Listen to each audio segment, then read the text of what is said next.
यार चाची, किचन से बहुत अच्छी खुशबू आ रही, क्या बना रहे हो? राधे राधे। Radhe Radhe, good morning. आज हम बना रहे हैं बेसन का चिल्ला, जो कि आप लोगों को खाना बहुत अच्छा लगता है। हाँ, हमें बहुत आप पसंद है। यहाँ पे दिखाओ थोड़ा।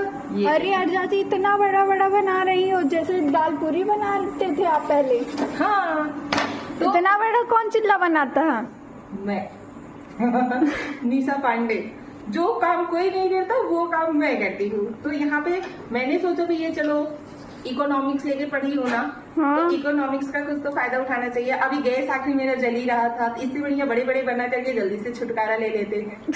हाँ, खाएंगे तो एक खाओ या बड़ा, मतलब बड़ा वाला एक खाओ, छोटा वाला दो खाओ, यही हाँ, होता है ना। होता है। आप लोगों को भी खाना हो तो वीडियो को लाइक शेयर एंड कमेंट जरूर कीजिएगा। आप लोग भी आ जाइए, आप लोगों को भी चिल्ला खिलाते हैं अपने हाथ में। एक चीज में दो स्वाद मिलेगा इन सबको।